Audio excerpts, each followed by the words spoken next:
आप सबका super concept classes में स्वागत है। और आज की इस वीडियो में मैं आप लोगों को क्लास 11th फिजिक्स का वेरी इंपॉर्टेंट क्वेश्चंस बताने वाला हूं, जो आपके कल के एग्जाम के लिए बहुत ही ज्यादा इंपॉर्टेंट है। तो आप लोग वीडियो पर कंप्लीट बने रहिएगा। और अगर आप लोग हमारे चैनल पर पहली बार आए हैं तो चैनल को सब्सक्राइब करने के साथ साथ बेल के आइकन को प्रेस कर दीजिएगा। तो चलिए शुरू करते हैं और एक एक करके हर एक क्वेश्चन को बहुत ही सिंपल तरीके से और इजी तरीके से समझ लेते हैं। तो देखिए यहाँ पर हमारे पास जो सबसे पहला क्वेश्चन है, देख लीजिए क्या है कि what is the average value of acceleration due to gravity on the surface of the अर्थ।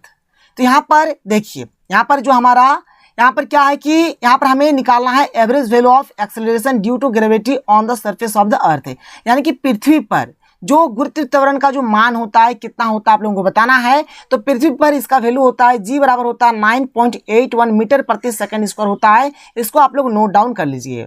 आगे चलिए क्वेश्चन नंबर बी, यहाँ पर क्या है देखिए कि write the expression for the acceleration due to gravity at surface of the earth. तो यहाँ पर इसका जो होता है ना रिलेशन कुछ इस प्रकार से होता है, इसका जो एक्सप्रेशन होता है कुछ ऐसा होता है, जी बराबर होता है जी एम ई बटा आर ई। देखिए यहाँ पर ई जो है ना, यहाँ पर ई अर्थ को डिनोट कर रहा है। जैसे एम ई, एम माने तो हो गया मास, तो एम ई माने हो गया मास ऑफ अर्थ, और आर माने होता है रेडियस। तो यहाँ पर ये तो आर ई बराबर हो गया यहाँ पर रेडियस ऑफ अर्थ हो गया। इसको भी आप लोग नोट डाउन करिए। आगे यहाँ पर क्या दिया है देख लीजिए। अगला जो प्रश्न है यहाँ पर क्वेश्चन में जो सी है क्या है कि write any one factor due to which acceleration due to gravity change, यानी गुरुत्व त्वरण को प्रभावित करने वाले किसी एक कारक को लिखें कि किसके चलते यहाँ पर ये मतलब क्या होता है, ये क्या होता है यहाँ पर, जैसे कि बोल रहा है यहाँ पर जो चेंज होता है, ठीक है, ग्रेविटी चेंजेज। ठीक है, तो चलिए देख लेते हैं किसके चलते चेंज होता है। तो यहाँ पर मैंने दो चीज लिख दिया है, एक हो गया शेप ऑफ अर्थ, अर्थ का जो शेप है इसके चलते, और height and depth from surface of earth. तो ये हो जाएगा दो। यहाँ पर आपको एक ही लिखना था, लेकिन यहाँ पर मैंने आप लोगों को दोनों बता दिया। आप लोग इसको नोट डाउन कर लीजिए। आगे बढ़ते हैं, आगे चलिए अगला जो प्रश्न है यहाँ पर, अगला प्रश्न देख लेते हैं। यहाँ पर एक न्यूमेरिकल टाइप का क्वेश्चन है, कैसे बनाइएगा देखिए ध्यान से। क्वेश्चन है कि a string of mass 2.5 kg, ठीक है, यहाँ पर कोई एक स्ट्रिंग है जिसका मास यहाँ पर 2.5 kg is under A tension of यहाँ पर 200 न्यूटन, यहाँ पर टेंशन भी दिया हुआ है।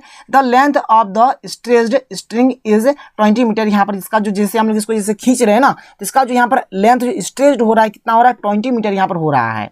If A transverse jerk is stuck at one end of the string, how long does the distance take to reach the other end। यानी यहाँ पर हमें निकालना क्या है, टाइम निकालना है। ठीक है, कितना टाइम लेगा, कितना टाइम लेगा यानी समय कितना लेगा, यहाँ पर हमें फाइंड करना है। तो देखिए ध्यान से, स्ट्रिंग यहाँ पर हमारे पास कोई इस प्रकार से एक स्ट्रिंग है, और यहाँ पर देखिए नीचे तरफ क्या है 2.5 kg, यहाँ पर कितना है इसका, यहाँ पर मास का कोई एक मतलब यहाँ पर लटका हुआ है। इसको खींच रहे हैं तो यहाँ पर 20 मीटर लंबा ये खींचा जा रहा है, और यहाँ पर टेंशन भी दिया हुआ है जो टी है यहाँ पर 200 न्यूटन का है।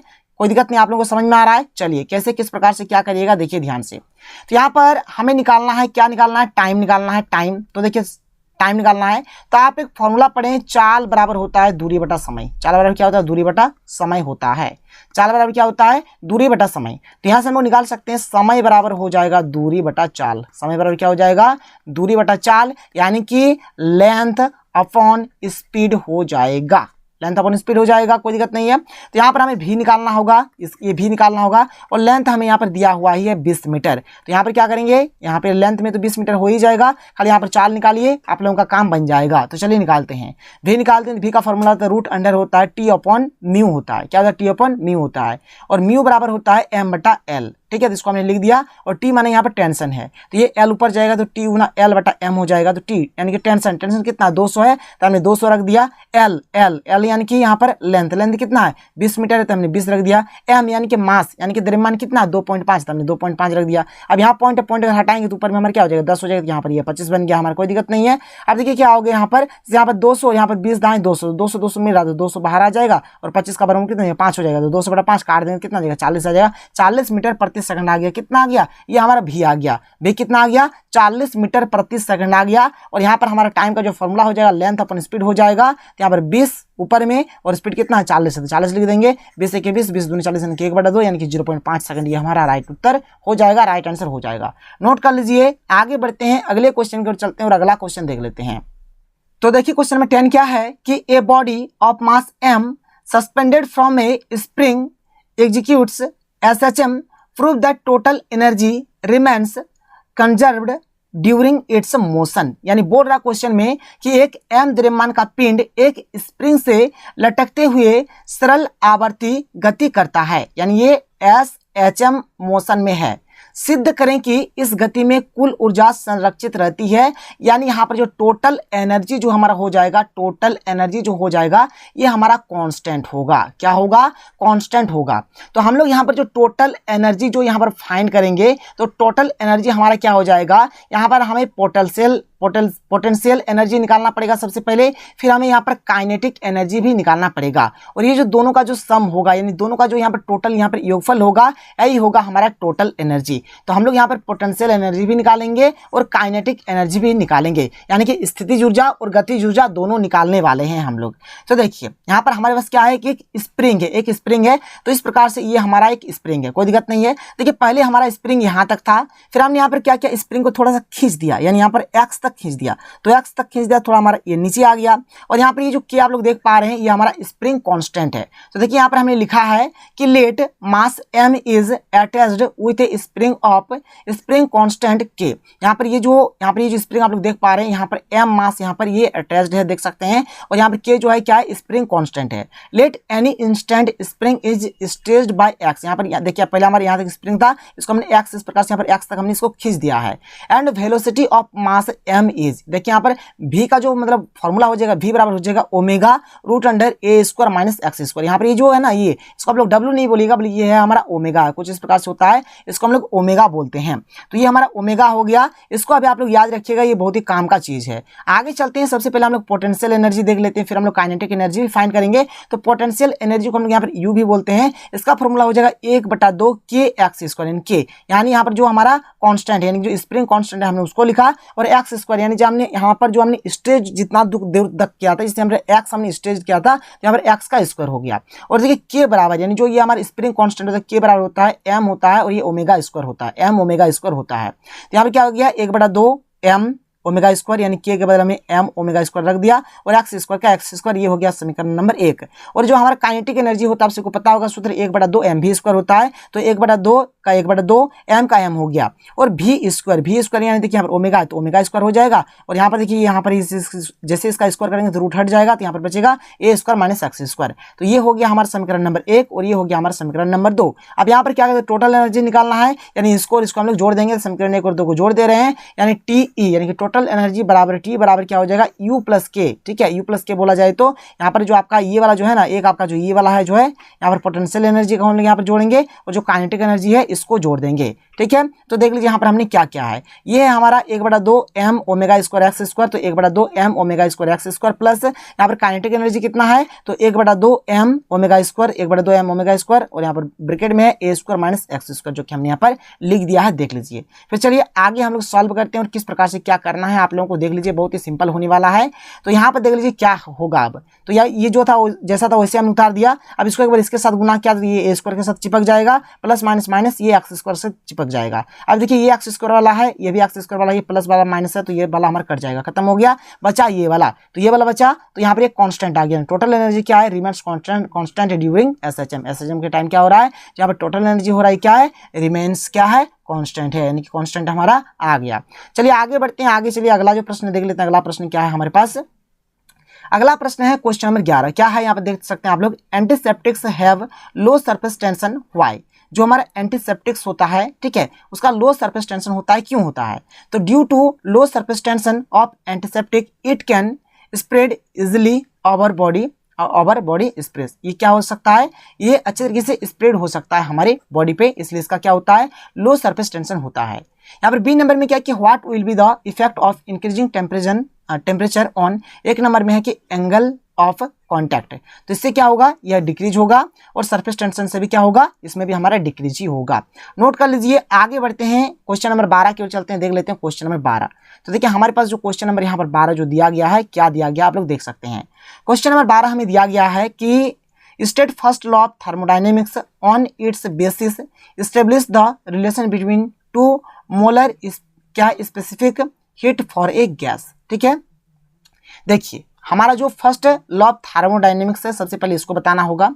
तो जो हमारा फर्स्ट लॉ ऑफ थर्मोडायनेमिक्स होता है, ये होता है हमारा डेल क्यू बराबर D U plus del W. Del बोलिए डी बोलिए, कोई दिक्कत नहीं है। आप चाहे तो यहाँ पर डी क्यू ऐसे भी लिख सकते हैं बराबर D U plus D W ऐसे भी लिखिएगा, तब भी आपका गलती नहीं होगा। यहाँ पर ये जो क्यू है ना, क्यू माने हो जाएगा हीट हो जाएगा। ये जो डी यू है इसका माने हो जाएगा इंटरनल एनर्जी, और ये जो डब्ल्यू है इसका माने हो जाएगा वर्क डन। और यही जो है चीज़ आप लोग देख पा रहे हैं, यही चीज़ को हम लोग बोलते हैं फर्स्ट लॉ ऑफ थर्मोडायनेमिक्स। ये हमारा थर्मोडायनेमिक्स का फर्स्ट लॉ होता है। और वही चीज़ को यहाँ पर मैंने लिख दिया, देख लीजिए क्या है कि हमारा यहाँ पर जो ये जो हीट है ये क्या है, इंटरनल एनर्जी और वर्क डन के योग के बराबर है।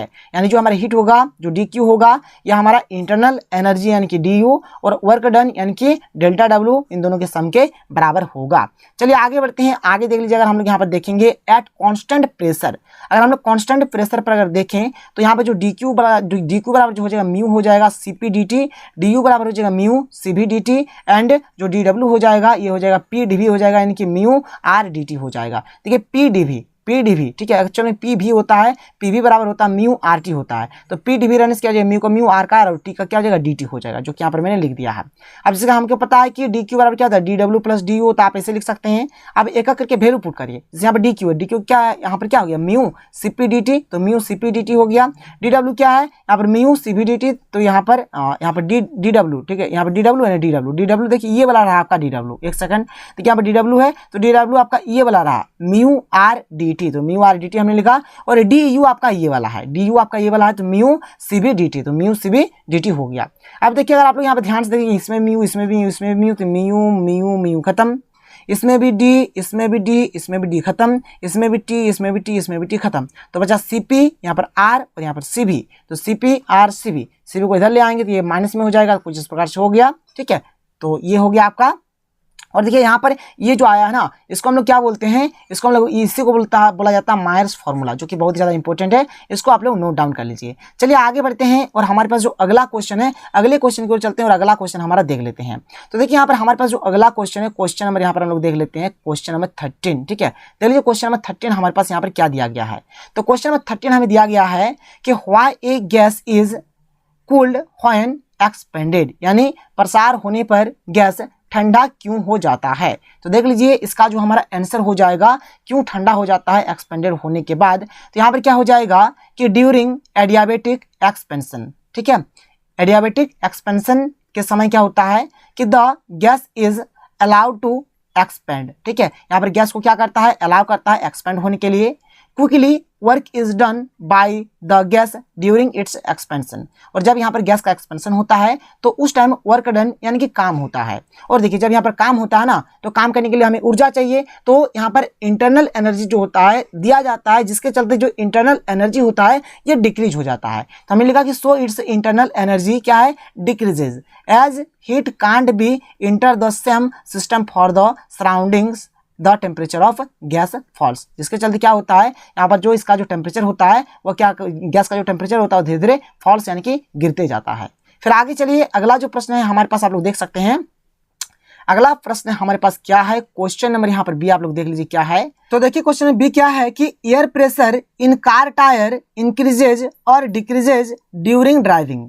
देखिए जिस टाइम ड्राइविंग किया जाता है उस टाइम गाड़ी का जो टायर होता है उसके अंदर हवा का जो प्रेशर होता है वो इंक्रीज होता है या फिर डिक्रीज होता है, यहाँ पर हमें बताना है। देखिए बात बहुत सिंपल है, जिस टाइम हम लोग ड्राइव करते हैं, गाड़ी चलाते हैं, तो टायर जो होता है ना, टायर का जो टेम्परेचर होता है, टेम्परेचर इंक्रीज कर जाता है। और आप लोगों ने चार्ल्स लॉ पढ़ा होगा कि जो हमारा P होता है वो क्या होता है, T का मतलब क्या होता है, डायरेक्टली प्रोपोर्शनल होता है। इसका माने क्या हो गया, देखिए चार्ल्स लॉ क्या कहता है, अगर P इंक्रीज करेगा तो T भी इंक्रीज करेगा, और अगर P डिक्रीज करेगा तो T भी हमारा डिक्रीज करेगा। आप ऐसे भी समझ सकते हैं, अगर हमारा T इंक्रीज करेगा तो P भी इंक्रीज करेगा, और अगर T डिक्रीज करेगा तो हमारा P भी डिक्रीज करेगा। तो यहाँ पर जैसे कि मैंने आप लोगों को क्या बताया, जिस टाइम हम लोग गाड़ी चलाते हैं तो उस टाइम जो मतलब टायर का जो टेम्परेचर होता है वो इंक्रीज हो जाएगा। आप लोग देखिए बहुत ही हीट हो जाता है, गर्म हो जाता है, गाड़ी चलाते होंगे उस टाइम टायर को आप लोग छू के देखिएगा, ठीक है, वो हीट हो जाता है, गर्म हो जाता है। गर्म होने का मतलब क्या, उसका टेम्परेचर बढ़ जाता है। तो टेम्परेचर अगर बढ़ेगा ना तो प्रेशर भी क्या होगा, बढ़ेगा ही, यानी कि प्रेशर भी इंक्रीज होगा। वही चीज को यहाँ पर मैंने एकदम सिंपल तरीके से लिख दिया है, आप लोग यहाँ पर पढ़ सकते हैं और समझ सकते हैं। देख लीजिए मैंने क्या लिखा है कि ड्यू टू फ्रिक्शन माने घर्षण के चलते energy is transformed to the air inside tyre and hence its temperature increases, जो टेम्परेचर होता है इंक्रीज कर जाता है। For Charles law since the volume of the tyre, क्या होता है, जो वॉल्यूम होता है ना टायर का, ये हमारा कांस्टेंट होता है, क्या होता है, कांस्टेंट होता है। और जो हमारा चार्ल्स लॉ है क्या है, पी क्या होता है, टी के समानुपाती होता है। एंड दस pressure of gas in the tyre increases, मतलब इसका जो प्रेशर होता है वह इंक्रीज कर जाता है। आगे चलिए यहाँ पर जो हमें सी नंबर में दिया गया है, जो क्वेश्चन दिया गया आप लोग देख सकते हैं सी नंबर वाला क्या है, आप लोग देख लीजिए यहाँ पर। तो सी नंबर में हमें दिया गया है कि name the thermodynamics process during which temperature of the system remains constant। तो कब कांस्टेंट रहता है, तो यहाँ पर इसका जो आंसर होगा आप लोग लिख लीजिएगा, इसका आंसर हो जाएगा आप लोगों का आइसोथर्मल प्रोसेस। क्या हो जाएगा, आइसोथर्मल प्रोसेस हो जाएगा। आप लोग इसको नोट डाउन कर लीजिए, ठीक है। ये हो जाएगा आप लोगों का प्यारा सा सुंदर सा उत्तर, आइसोथर्मल प्रोसेस इसका करेक्ट उत्तर होगा यहाँ पर, ये सी वाला का। आगे बढ़ते हैं, क्वेश्चन नंबर 14 की ओर चलते हैं, जो कि हमारा लास्ट क्वेश्चन है। देख लीजिए यहाँ पर क्वेश्चन नंबर 14 क्या है, तो देख लीजिए क्वेश्चन नंबर 14। देखिए यहाँ पर हमें तीन चीज दिया गया है, ए, बी और सी। एक है आपका इलास्टिसिटी, एक है आपका अल्टीमेट टेंसाइल स्ट्रेंथ और एक आपका इलास्टिक लिमिट। तो ये तीनों को हमें यहाँ पर मतलब परिभाषित करना है, इसका डेफिनेशन देना है। देखिए पहला है हमारा इलास्टिसिटी। इलास्टिसिटी माने होता क्या है, देखिए कोई भी हमारा मेटेरियल हो, मतलब कोई भी हमारे जैसे कि मेटेरियल हो या फिर कोई मेटल हो, ठीक है, तो इसमें एक गुण होता है, क्या गुण होता है, जिसके माने चले अगर हम लोग स्प्रिंग का ही बात कर लें, स्प्रिंग का, तो जिसे हम लोग स्प्रिंग को खींचते हैं ना, तो हमें लगता है क्या है कि वो भी हमें खींच रहा है, मतलब वो खींच इसीलिए रहा है, मतलब वो चाहता है कि जो उसका शेप है, उसका जो साइज है वो चेंज होने नहीं देना चाहता है। तो वही बात होता है यहाँ पर, ये जो प्रॉपर्टी होता है इसी प्रॉपर्टी को हम लोग बोलते हैं इलास्टिसिटी। तो हमने लिख दिया है कि elasticity is that property of a material of a body by virtue of which it opposes any change in its shape or size when deforming forces are applied on it। मतलब देखिए elasticity क्या एक property है किसी भी material का, जब हम लोग उसमें क्या करते हैं कोई फोर्स अप्लाई करते हैं तो वो क्या चाहता है, वो मतलब ये नहीं चाहता है कि उसका जो शेप है और साइज है वो चेंज हो। इसी को बोलेंगे हम लोग, क्या बोलेंगे, इसी को बोलेंगे हम लोग इलास्टिसिटी। तो देखिए क्वेश्चन बी क्या है कि अल्टीमेट टेंसाइल स्ट्रेंथ। तो समझिए यहाँ पर अल्टीमेट टेंसाइल स्ट्रेंथ मतलब होता क्या है। जैसे कि मान के चलिए हमारे पास कोई एक स्प्रिंग है, अब जैसे हम लोग इसके ऊपर फोर्स लगाएंगे तो इसका लेंथ क्या होता है, बढ़ जाता है, और जैसे हम लोग फोर्स को छोड़ेंगे तो इसका लेंथ फिर से क्या होता है, घट जाता है। अब मान के चलिए क्या होगा, इसको हम लोग बहुत ही अधिक मात्रा में खींच देंगे और ये एक ऐसे पोजीशन पर मतलब पहुंच जाएगा जिसमें क्या होगा, अगर हम लोग फोर्स को हटा भी देंगे ना तो इसका लेंथ क्या होगा, बढ़ते रहेगा, यानी कि बढ़ जाएगा। तो यहाँ पर यही जो चीज होता है इसी को बोला जाता है अल्टीमेट टेंसाइल स्ट्रेंथ, जो कि यहाँ पर मैंने लिख दिया है, आप लोग देख सकते हैं। यहाँ पर मैंने बी नंबर का आंसर लिख दिया है। क्या है इसका आंसर कि it is the maximum tensile strength of A metallic material beyond which the metal और एलॉय विल क्या है, elongate upon removing deforming force. मतलब जब हम लोग इसमें फोर्स को हटा भी लेते हैं ना तो इसका जो लेंथ होता है, लेंथ जो होता है वो इंक्रीज कर जाता है। तो ये हो जाएगा हमारा जो टेंसाइल, ये जो अल्टीमेट टेंसाइल स्ट्रेंथ जो है इसका डेफिनेशन। आगे बढ़ते हैं, जो क्वेश्चन नंबर सी है, देख लीजिए क्या है कि इलास्टिक लिमिट क्या होता है। तो देख लीजिए यहाँ पर इलास्टिक लिमिट का डेफिनेशन क्या हो जाएगा। तो आप लोग देख सकते हैं यहाँ पर क्या है इलास्टिक लिमिट। तो elastic limit is the value of applied force beyond which the materials या फिर body does not come back to its original shape when the applied force is reduced। देखिए यहाँ पर इलास्टिक लिमिट मतलब ये क्या है, एक मतलब जैसे कि लिमिट पॉइंट है, एक लिमिट पॉइंट है, मतलब एक ऐसे मतलब स्थान पर वो पहुंच जाएगा। जैसे कि मान के चलिए हमारे पास क्या है, मान के चलिए कोई भी एक मटेरियल है, ठीक, कोई भी एक मटेरियल है मान के चलिए, या फिर कोई भी एक बॉडी है, इसमें क्या कर रहे हैं हम लोग फोर्स लगा रहे हैं और इसको खींच रहे हैं, इसको फोर्स लगा रहे हैं और खींच रहे हैं। जैसे थोड़ा सा फोर्स लगाया, खींच दिया, तो फिर वो ओरिजिनल शेप में चला गया। जैसे स्प्रिंग का ही बात कर लीजिए, स्प्रिंग का ही हम लोग बात कर लेते हैं। जैसे हम लोग स्प्रिंग को थोड़ा सा खींचेंगे तो जैसे खींचेंगे तो ये थोड़ा मतलब खींचा जाएगा, और जैसे छोड़ देंगे तो ओरिजिनल शेप में चला जाएगा, मतलब जैसा था वो वैसा हो जाएगा, ठीक है। फिर से अगर इसको हम लोग थोड़ा और खींचेंगे तो ये फिर से थोड़ा खींचा जाएगा, फिर जैसे हम लोग फोर्स को छोड़ देंगे तो अपने ओरिजिनल शेप में चला जाएगा। अब मान के चलिए इसको हमने पूरा खींच दिया, पूरा जोर से खींच दिया, इस केस में क्या होता है, ये जो है ना ये अपने ओरिजिनल शेप पे वापस नहीं जा पाता है, और इसी को बोला जाता है इलास्टिक लिमिट। आप चाहे तो मतलब रबर से भी आप समझ सकते हैं। जैसे मान के चलिए ये हमारे रबर हो गया, ये हमारा रबर हो गया। अब रबर को मान के चलिए इसको बीच से काट दीजिए, इसको आप खींचिए, थोड़ा सा खींचेंगे, छोड़ देंगे, अपने ओरिजिनल शेप पे आएगा, फिर थोड़ा खींचेंगे, छोड़ देंगे तो ओरिजिनल शेप पे आएगा। अब पूरा जोर से अगर हम उसको खींच देंगे तो ओरिजिनल शेप पे नहीं आ पाएगा, या फिर वो टूट भी सकता है। तो ये हो जाएगा इलास्टिक लिमिट का हमारा डेफिनेशन। तो देखिए यहाँ पर सबसे पहले हम लोग देख लेते हैं यहाँ पर मॉडल सेट 3 का सेक्शन ए। तो देखिए मॉडल सेट 3 का जो सेक्शन ए है, इसमें जो हमारे पास जो सबसे पहला जो क्वेश्चन है, क्वेश्चन नंबर 1 क्या है, देख लीजिए। क्वेश्चन नंबर 1 है कि the gravitational force between 2 bodies is 1 Newton. देखिए यहाँ पर हमारे पास क्या है, कोई 2 ठो बॉडीज है। अब इनके बीच का यहाँ पर जो ग्रेविटेशनल फोर्स है कितना है, 1 न्यूटन का यहाँ पर ग्रेविटेशनल फोर्स है। बात क्लियर हुआ। आगे क्या बोल रहा है कि if the distance between them is doubled, मान के चलिए यहां से यहां तक का जो डिस्टेंस था मान के चलिए r है, अब इस r को डबल कर दिया जा रहा है, यानी पहले r था तो अब इसको 2r कर दिया जा रहा है। तो इस केस में यहां पर जो हमें नया फोर्स मिलेगा, मतलब इनके बीच का जो फोर्स होने वाला है क्या होगा, यहां पर यह आपको बताना है। तो देखिए किस प्रकार से आप लोग करिएगा।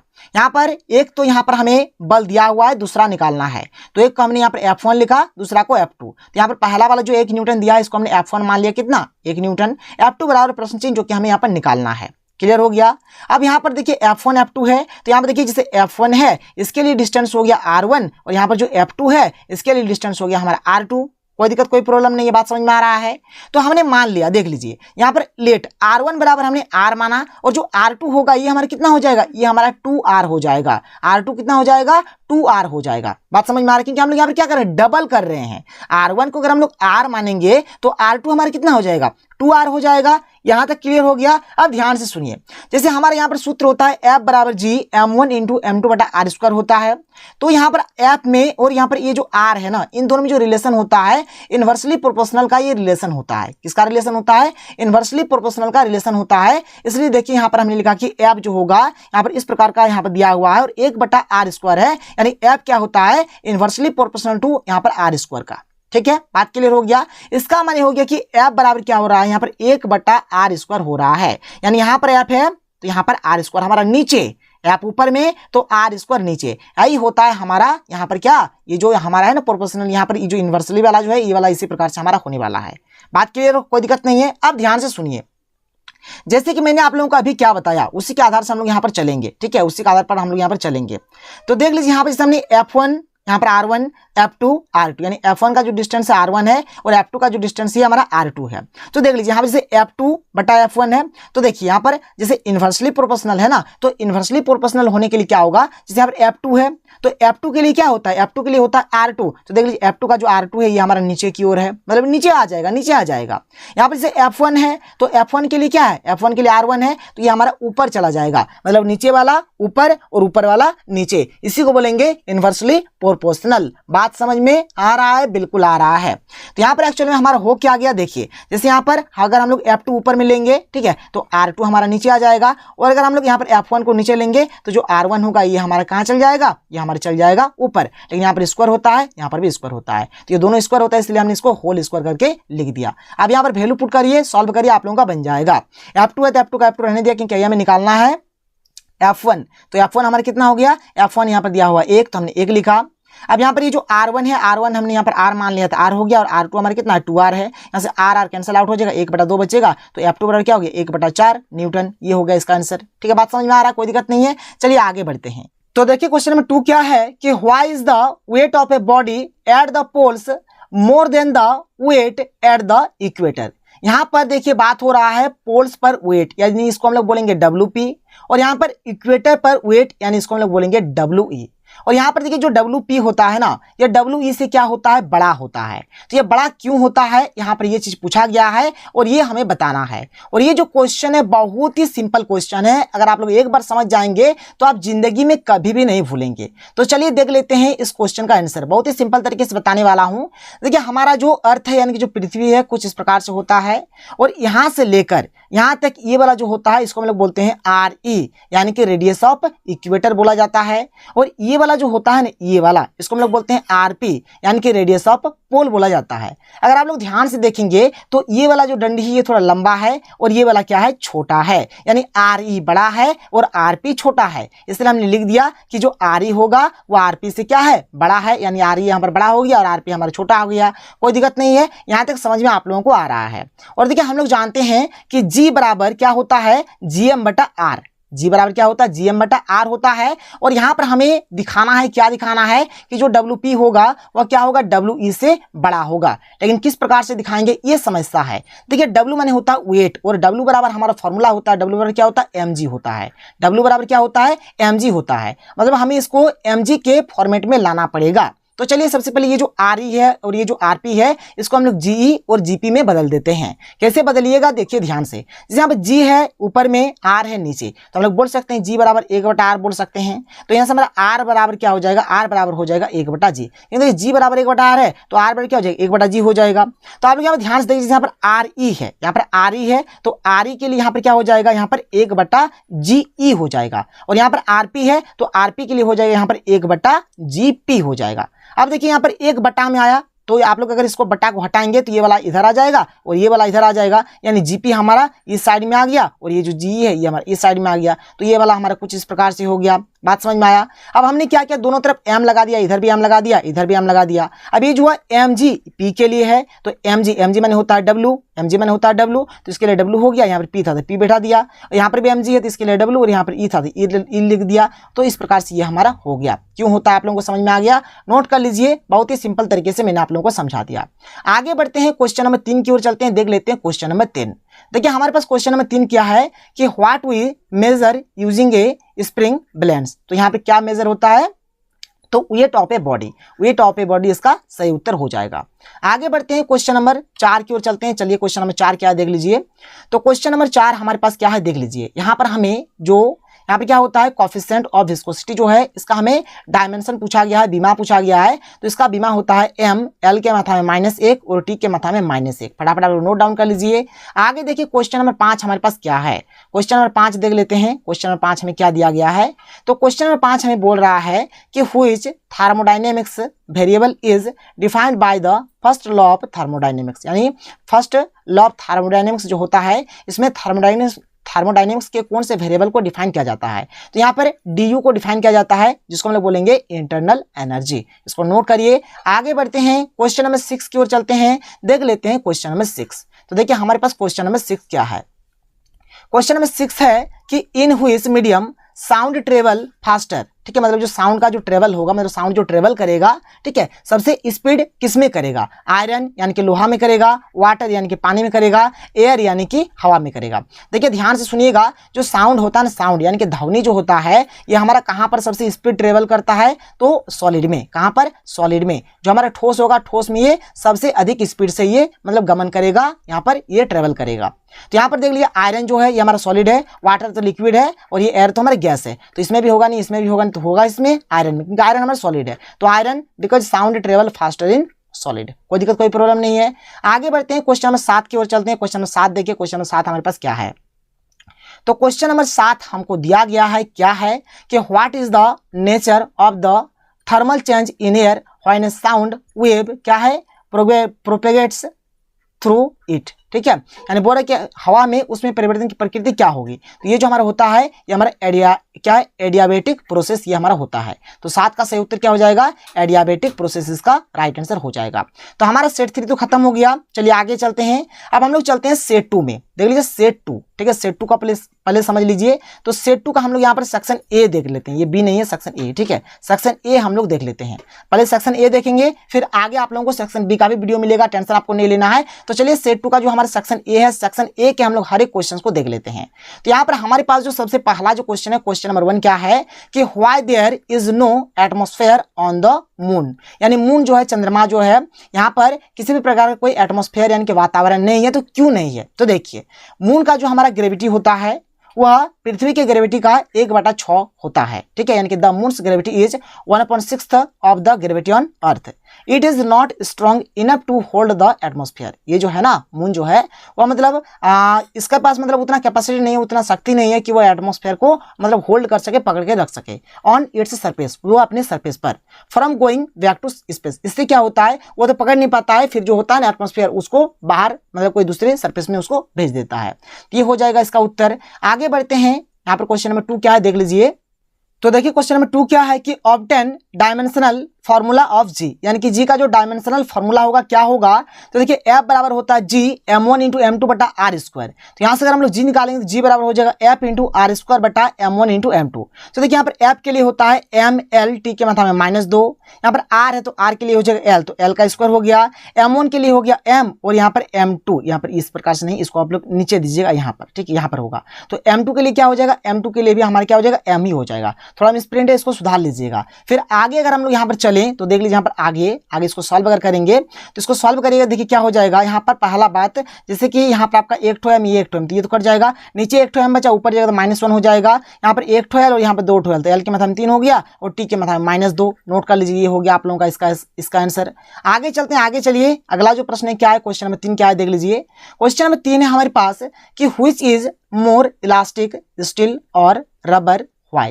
यानी आपको बताना है कि सबसे ज्यादा इलास्टिक स्टील है या फिर रबर है, और जो भी है अगर है तो क्यों है। ठीक है, तो यहाँ पर स्टील जो है, steel is more elastic than rubber because the strain in steel is much smaller than the rubber.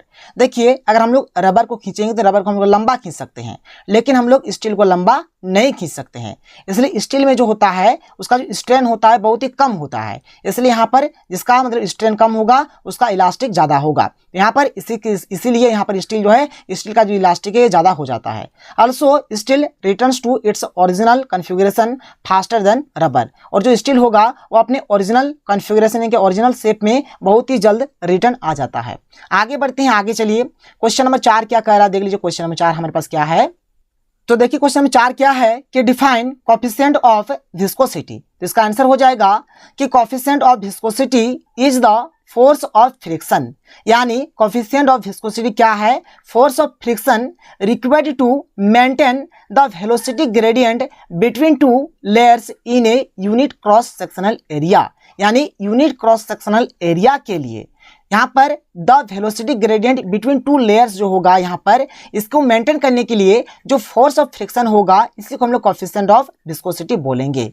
आगे चलते हैं क्वेश्चन नंबर 5 की ओर, देख लेते हैं हमारे जो क्वेश्चन नंबर 5 है क्या है। देखिए हमें जो क्वेश्चन नंबर 5 क्या है दिया गया है कि calculate the temperature which has same numerical value on Celsius and Fahrenheit scale. यहाँ पर हमें न्यूमेरिकल वैल्यू फाइंड करना है।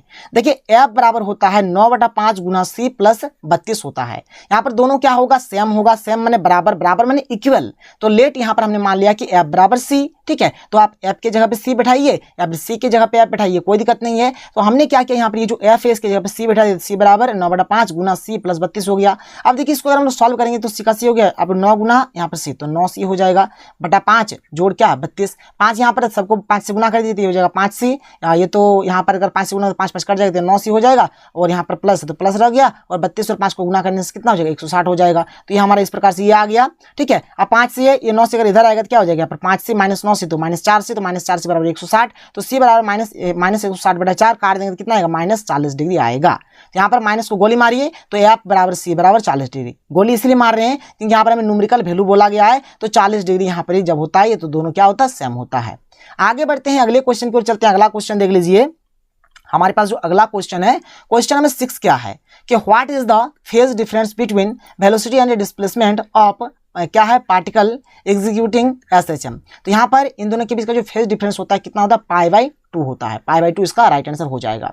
आगे चलिए क्वेश्चन नंबर 7 यहाँ पर क्या कर रहा है देख लीजिए। तो क्वेश्चन नंबर 7 हमको दिया गया है कि write one difference between a longitudinal wave and transverse wave. इन दोनों वेव के बीच का यहाँ पर आपको एक डिफरेंस बताना है। तो in the longitudinal wave the direction of motion of particles of the medium is in the same direction of propagation of wave. देखिए यहाँ पर क्या होता है, वेव यानी कि जो वेव होता है, वेव का जो डायरेक्शन होता है, वेव गमन करने का जो डायरेक्शन होता है, और यहाँ पर क्या होगा, the direction of motion of particles of the medium. और किसी मीडियम का जो पार्टिकल्स का जो मतलब मोशन का यहाँ पर डायरेक्शन होगा वो दोनों क्या होगा, सेम डायरेक्शन में अगर हो तो इसी को हम क्या बोलेंगे, लॉन्गिट्यूडल वेव बोलेंगे। ठीक है, बात समझ में आ गया। चलिए आगे चलिए। आगे यहाँ पर जो दिया गया है, अब इस केस में क्या होता है, ट्रांसवर्स वेव में क्या होता है, इसमें क्या होता है, देखिए यहाँ पर मान के चलिए ये हमारा हो गया वेव का डायरेक्शन। ठीक है, ये हो गया वेव का डायरेक्शन। तो यहाँ पर जो पार्टिकल के फोर्स का, पार्टिकल के मोशन का जो हमारा डायरेक्शन होगा वो क्या होता है, इसके परपेंडिकुलर होता है। इसके क्या होता है, परपेंडिकुलर होता है। ठीक है, इसको हम लोग बोलते हैं ट्रांसवर्स वेव। इसमें परपेंडिकुलर होता है और इसमें क्या होता है, दोनों सेम डायरेक्शन में होता है। चलिए आगे चलते हैं, आगे देख लीजिए। यहाँ पर आगे हमें क्या दिया गया आप लोग देख सकते हैं। अब यहाँ पर शुरू हो जा रहा है हमारा सेट 1 वाला, ठीक है। तो देखिए हमारे पास जो सबसे पहला जो क्वेश्चन है क्वेश्चन नंबर 1, और ये हमारा सेक्शन ए का क्वेश्चन है। और यहाँ पर देखिए टोटल मिलाकर 7 तो प्रश्न पूछा जाएगा और 7 में से मात्र हमें 5 प्रश्नों का उत्तर देना है।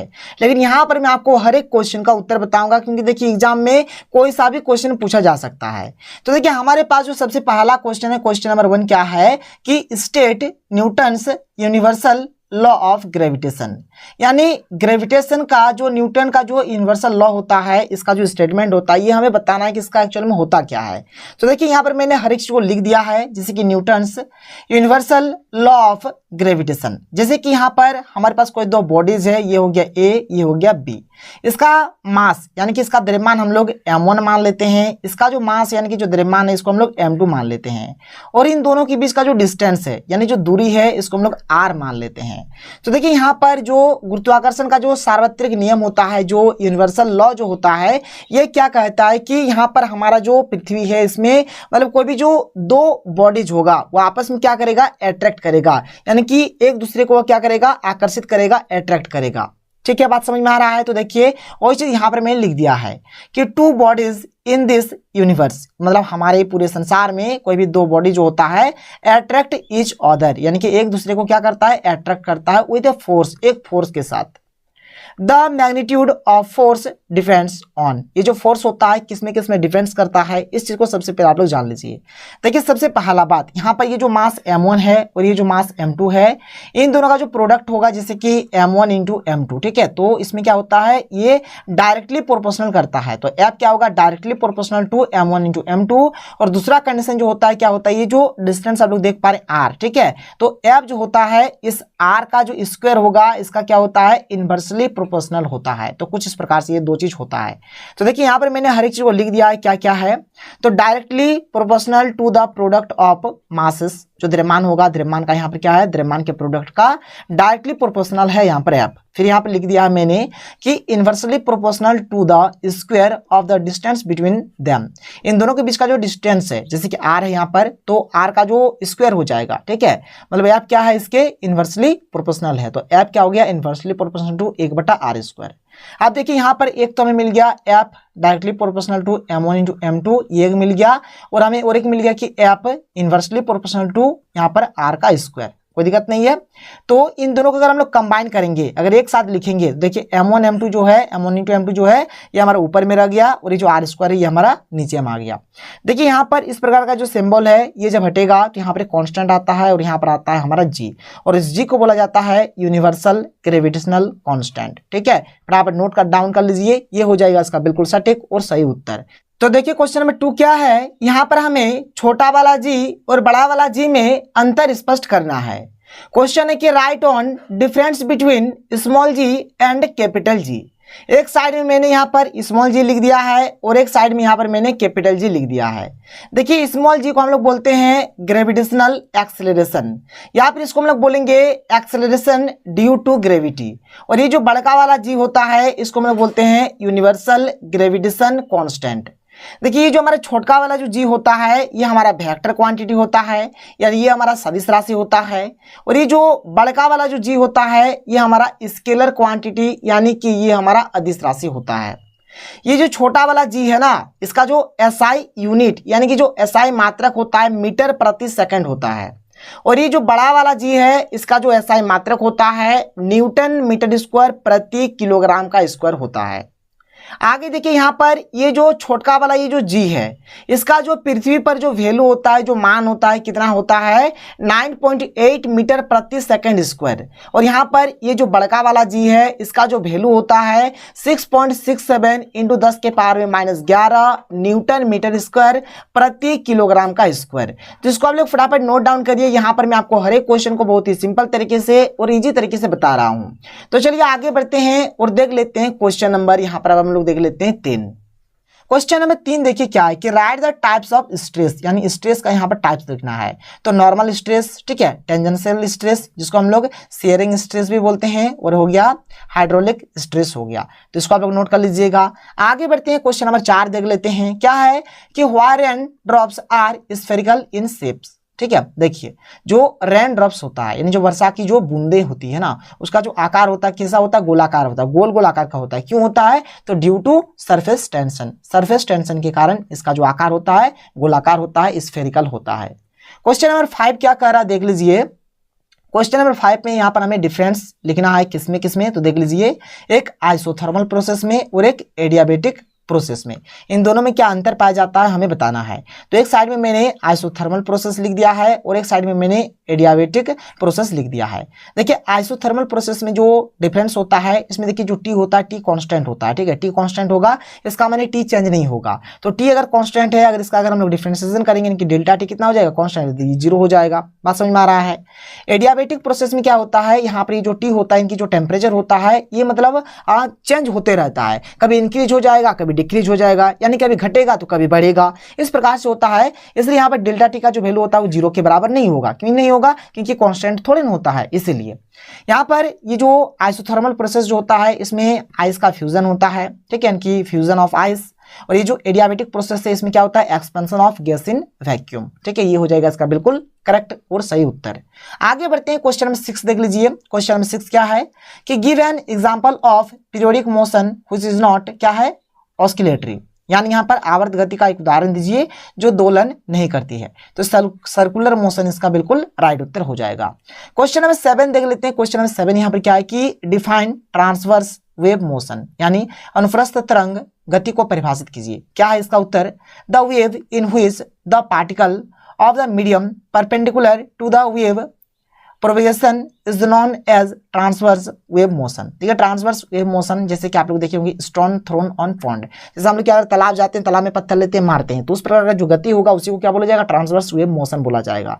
इसको लिख लीजिएगा, ये हो जाएगा इसका उत्तर। लेकिन इसको सबसे पहले आप लोग थोड़ा समझ लीजिए क्या बोल रहा है। देखिए जैसे कि कोई एक पार्टिकल है जो किसी मीडियम में क्या कर रहा है, मूव कर रहा है, ठीक है, तो वो क्या होगा, मतलब यहाँ पर जो वेव जो होगा ना उसके ऊपर परपेंडिकुलर होता है, जैसे यहाँ पर साफ साफ आप लोग देख सकते हैं।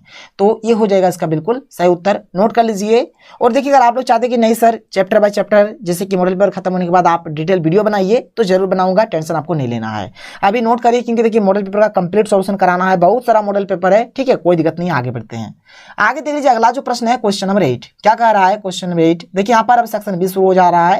यहाँ पर भी 7 प्रश्न है और 7 में से मात्र में 5 ही प्रश्न का उत्तर देना है।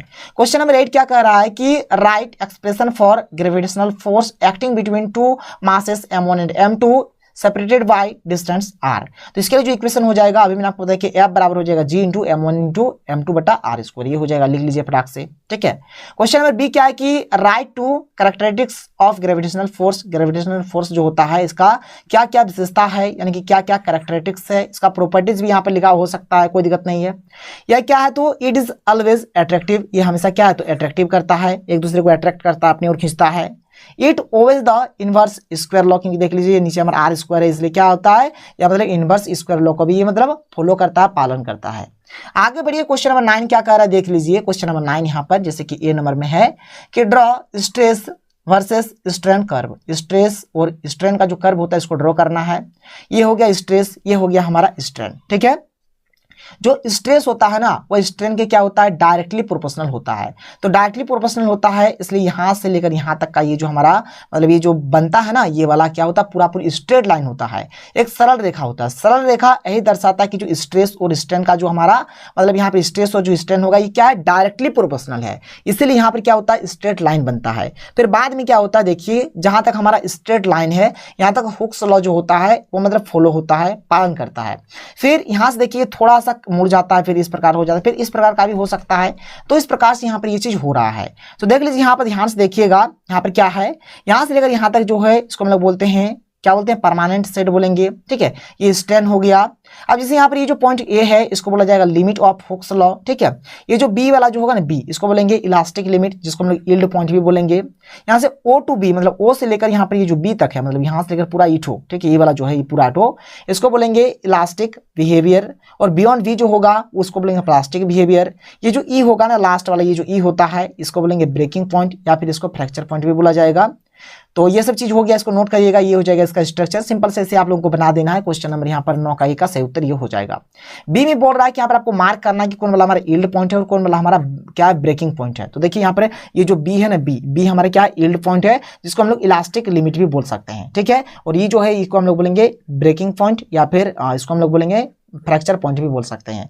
तो ये हो गया इसका बिल्कुल सही उत्तर। आगे बढ़ते हैं, आगे चलिए क्वेश्चन नंबर 10 देखिए, बहुत ही सिंपल सा प्रश्न है। क्या है कि derive an expression for excess pressure inside a liquid drop. देखिए क्या होता है, in a liquid drop inside pressure is greater than the outer atmosphere pressure. जो इनसाइड प्रेशर जो होता है वह ग्रेटर देन होता है किसके, तो आउटर एटमॉस्फेयर प्रेशर के। तो यहां पर हमने क्या किया, इस प्रकार से गुला मतलब कंसीडर कर लिया, तो कंसीडर ए स्फेरिकल ड्रॉप, इसको हमने कंसीडर कर लिया। Let P I be the pressure inside the drop. यहाँ पर पी आई जो है यह मतलब भीतर वाला का प्रेशर है, और ये जो P0 है ये बाहर वाला का क्या है, प्रेशर है। और यहाँ पर देखिए क्या है, एक्सेस प्रेशर है, तो यहाँ पर पी आई माइनस P0 जो हो जाएगा बराबर किसके होगा, एक्सेस प्रेशर के। प्रेशर बराबर होता है फोर्स बटा एरिया, ठीक है। तो फोर्स को बोलेंगे F और एरिया को बोलेंगे A, कोई प्रॉब्लम नहीं है। देखिए यहाँ पर F बराबर जो हो जाएगा यहाँ पर surface tension into 2 pi r हो जाएगा। तो हमने यहाँ पर सरफेस टेंशन यानी T इंटू 2 पाई आर लिख दिया, ये होता है। तो पी आई माइनस P0 बराबर, देखिए F के जगह पे लिखेंगे T गुना 2 पाई आर, तो T गुना 2 पाई आर लिख दिया। और एरिया क्या हो जाएगा, पाई आर स्क्वायर हो जाएगा। आप इसको काट दीजिए तो पाई कट जाएगा, यहाँ पर एक ठो आर, यहाँ पर एक ठो आर कट जाएगा। तो ऊपर में बचा 2T, तो 2T लिख दिया, नीचे बचा R, तो R हमने लिख दिया। तो ये हो गया इसका एक्सप्रेशन, कोई प्रॉब्लम कोई दिक्कत नहीं है। आगे बढ़िए, क्वेश्चन नंबर 11 देखिए। क्वेश्चन नंबर 11 बोल रहा है हमें कि what is a simple pendulum. Simple pendulum क्या होगा, देखिए ये वाला जो होगा ना, ये वाला पूरा एकदम फिक्स्ड होगा, ठीक है। यहाँ से हमने कुछ इस प्रकार से एक बांध दिया, यहाँ पर एक लटका दिया। अब यहाँ पर ये देखिए, ये एक बार इधर आएगा, एक बार इधर आएगा, इस प्रकार का घड़ी भी रहता है। तो ये जो होगा ये होगा सिंपल पेंडुलम। मैंने लिख दिया कि ए मास क्या suspended from a fixed point with A light string called simple pendulum. देखिए ये सबका बहुत ही बड़ा कंसेप्ट होता है। अगर आप लोग हर एक चीज जानना चाहते हैं तो बताइएगा ना सर, हर एक चीज बताऊंगा मैं आप लोगों को, लेकिन बाद में, अभी नहीं, क्योंकि पहले तो हमें मॉडल पेपर कंप्लीट करना है। बहुत सारा मॉडल पेपर आया, पहले मॉडल पेपर, फिर हर एक चीज मैं करा दूंगा। तो ये हो गया आपका सिंपल पेंडुलम का बिल्कुल सटीक और सही उत्तर, कोई दिक्कत कोई प्रॉब्लम नहीं होगा। तो यहाँ पर 11 में 3 प्रश्न है, A B C करके 3 प्रश्न है, और एकक में एक नंबर, इसमें 1 नंबर, इसमें 1 नंबर, इसमें 1 नंबर। तो 1 नंबर के लिए इतना ही लिखिए, काफी है। आगे बढ़ते हैं, आगे देख लीजिए बी नंबर में क्या है। तो बी नंबर में क्या, write an expression for time period of a simple pendulum. तो यहाँ पर टी बराबर हो जाएगा 2 pi root under L upon G, ये हो जाएगा इसका सही उत्तर। इसको नोट करिए, 1 नंबर आपको मिल जाएगा। आगे बढ़ते हैं, आगे जो यहाँ पर हमें जो प्रश्न दिया गया है आगे देख लीजिए। देखिए यहाँ पर क्वेश्चन जो भी होगा ना, बहुत ही अच्छा प्रश्न है, दिक्कत नहीं होगा आप लोगों को, आप लोग हर एक चीज कर सकते हैं। तो देखिए क्वेश्चन नंबर सी क्या है कि what is the effective length of A second pendulum. यानी यहां पर हमें सेकंड पेंडुलम का इफेक्टिव लेंथ फाइंड करना है। यहां पर आप लोग ध्यान से देखिएगा, यहां पर सेकंड पेंडुलम दिया हुआ है, ठीक है। तो देखिए, तो time period of second pendulum, तो यहां पर टी बराबर कितना हो जाएगा, 2 सेकंड हो जाएगा। और टाइम पीरियड टी का जो फॉर्मूला होता है अभी मैंने आपको बता दिया, तो टी बराबर होता है 2 पाई रूट अंडर एल बटा जी होता है, कोई प्रॉब्लम कोई दिक्कत नहीं है। अब देखिए टी का मान दिया हुआ है 2, तो हमने 2 लिख लिया, बराबर 2 पाई का 2 पाई, रूट अंडर रह गया, एल का एल जो कि हमें निकालना है, और जी का मान होता है 9.8 मीटर प्रति सेकंड स्क्वायर, ठीक है। जी बराबर कितना होता है, 9.8 मीटर प्रति सेकंड स्क्वायर, मैंने आपको अभी बता दिया, ठीक है, कोई दिक्कत नहीं है।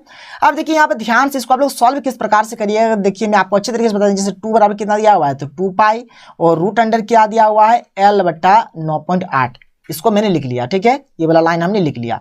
अब देखिए 2 है, यहाँ पर रहने देते हैं। ये जो 2 पाई यहाँ पर गुना में, यहाँ पर आने से क्या हो जाएगा, भागा में हो जाएगा, तो रूट अंडर क्या हो जाएगा, एल बटा 9.8 हो जाएगा, कोई दिक्कत कोई प्रॉब्लम नहीं है। अब देखिए हमने क्या किया, इसको हमने इस साइड में लिख दिया और इसको हमने इस साइड में लिख दिया। अब देखिए यहाँ से 2 और 2 कट जाएगा तो क्या बचेगा, 1 बटा पाई बचेगा।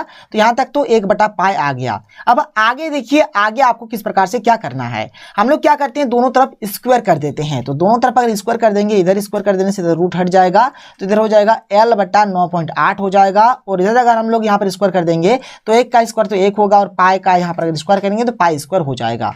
अब देखिए यहाँ पर एल बटा 9.8 हो जाएगा, 1 का एक रहेगा और पाई का मान होता है 3.14, तो इसका क्या हो जाएगा, स्क्वायर हो जाएगा।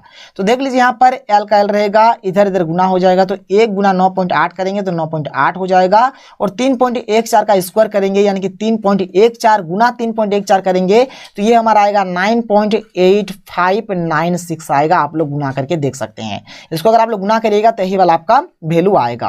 अब देखिए यहाँ पर क्या होगा, अगर इन दोनों में अगर हम लोग भाग दे दें, मतलब इन दोनों का अगर भाग दे देंगे तो हमारा जो आंसर आएगा 0.99 आएगा मीटर। ठीक है, ये हमारा आंसर आएगा और यही होगा इसका फाइनल आंसर। इसको आप लोग नोट डाउन कर लीजिए, बहुत ही इंपॉर्टेंट क्वेश्चन है। आगे चलते हैं, आगे देखिए आगे हमें क्या दिया गया है। तो देख लीजिए क्वेश्चन नंबर 12। क्वेश्चन नंबर 12 कह रहा है कि obtain N expression for work done during an isothermal process. Isothermal process के लिए जो वर्क डन का जो एक्सप्रेशन होगा ये हमें यहाँ पर फाइंड करना है। तो देखिए फॉर आइसोथर्मल प्रोसेस, अभी मैंने आपको बताया इसमें टी बराबर क्या होता है, टी होता है हमारा कांस्टेंट, यानी टेम्परेचर जो होता है वो क्या होता है, कांस्टेंट होता है। तो डी टी बराबर क्या हो जाएगा, 0 हो जाएगा। और इसके लिए डब्ल्यू जो होता है, डब्ल्यू बराबर होता है पी डी वी होता है। अगर इस प्रकार से हम लोग अगर बना दें मतलब ग्राफ, तो इधर वाला हमारा भी हो जाएगा, इधर वाला हमारा पी हो जाएगा। ठीक है, एक प्रेशर एक वॉल्यूम। ठीक है, तो ये वाला जो हो जाएगा ये हमारा पी इनिशियल और ये पी फाइनल, और इधर वाला भी इनिशियल और भी फाइनल हो जाएगा।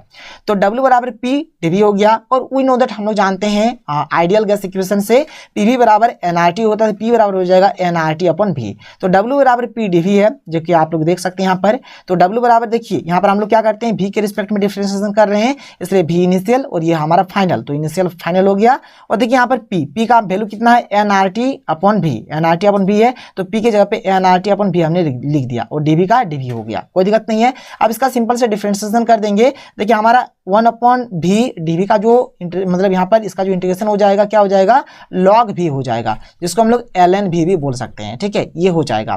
तो देखिए w का w nRT तो कांस्टेंट था, ये तो बाहर आ गया, और 1/v डीवी का हो जाएगा ln भी हो जाएगा। यहाँ पर vf और यहाँ पर vi, कोई प्रॉब्लम कोई दिक्कत नहीं है। nRT का nRT हो जाएगा, एक बार vf बैठाएंगे एक बार vi बैठाएंगे, तो vf हमने बैठाया माइनस vi बैठा दिया, कोई प्रॉब्लम कोई दिक्कत नहीं है। इंटीग्रेशन शायद आप लोगों को आता होगा, नहीं आता होगा तो बता दीजिएगा, मैथ में मैं आप लोगों को समझा दूंगा। देखिए यहाँ पर लॉग का एक फॉर्मूला होता है कि लॉग ए माइनस अगर लॉग बी रहे, ठीक है, तो इसका माने हो जाएगा लॉग ए बटा बी हो जाएगा। क्या हो जाएगा, लॉग ए बटा बी हो जाएगा। तो हमने क्या, log V F upon V I हो गया। देखिए यहाँ पर जो प्रेशर होता है, प्रेशर जो होता है वो क्या होता है, इनवर्सली प्रोपोर्शनल होता है वॉल्यूम का। तो पी क्या हो जाएगा यहाँ पर इस प्रकार से 1 बटा वी हो जाएगा। ठीक है, तो हम लोग इसको चेंज करके लिख सकते हैं। यहाँ पर जैसे वी एफ है तो ऊपर में यहाँ पर पी आई हो जाएगा, यहाँ पर वी आई है तो नीचे हमारा पी एफ हो जाएगा। तो इस प्रकार से भी आप लोग लिख सकते हैं। तो ऐसे लिखिए या फिर ऐसे लिखिए, कोई प्रॉब्लम नहीं है। इसको नोट डाउन कर लीजिए, बहुत ही सिंपल तरीके से मैंने आप लोगों को समझा दिया। आगे बढ़ते हैं, अगले क्वेश्चन की ओर चलते हैं। अगला क्वेश्चन देखिए।